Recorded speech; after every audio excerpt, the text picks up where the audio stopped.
नमस्कार, मैं हूं आपके साथ हर्षिता और आप देख रहे हैं आरवी एक्सप्रेस 24। देश और प्रदेश की तमाम खबरों को देखने के लिए आप हमारे चैनल आरवी एक्सप्रेस 24 को लाइक करें और सब्सक्राइब करना ना भूलें।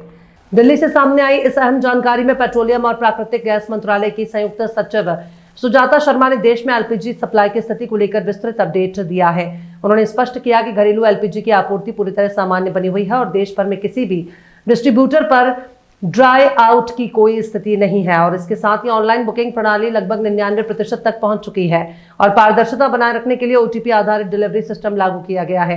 कमर्शियल एलपीजी सप्लाई को लेकर भी सरकार लगातार निगरानी रख रही है, जिसमें लगभग 70% आपूर्ति बहाल की जा चुकी है ताकि सप्लाई चेन प्रभावित ना हो, आवश्यक वस्तुओं की कमी ना हो और औद्योगिक गतिविधियां बिना रुकावट जारी रह सकें।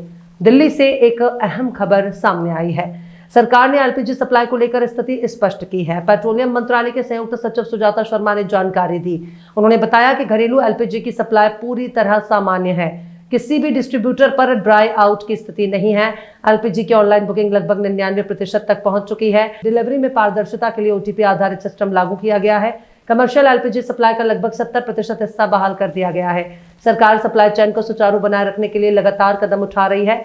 जरूरी सम्मान की कमी ना हो, इसके लिए भी निगरानी की जा रही है।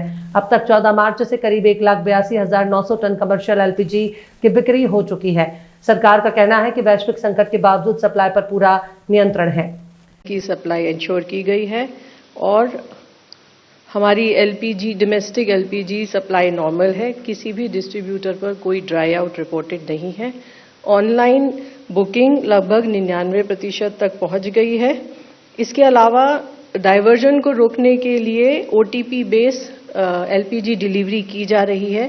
इस संबंध में मैं आपको बताना चाहूंगी कि ओटीपी सिर्फ रजिस्टर्ड मोबाइल नंबर पर आता है, तो अगर कंज्यूमर ये कोड किसी और के साथ शेयर नहीं करता है तो ये कोड किसी और को पता नहीं चल सकता है।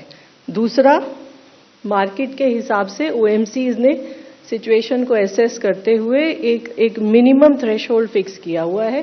कहीं पर ये 85% है, कहीं पर ये 90% है। उसके ऊपर अगर कहीं पर भी डीएसी को बाईपास करना है तो स्टेट हेड या टेरिटरी लेवल ऑफिसर्स की परमिशन से ही हो पाता है। कमर्शियल सप्लाईज के संबंध में जैसा कि आप जानते हैं कि 70% तक रेस्टोर की जा चुकी है and the measures have been taken to prevent supply chain disruptions, avoid shortages of essential goods and ensure continuity of industrial operation despite the ongoing global crisis.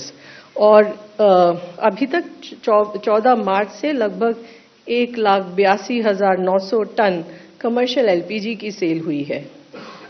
5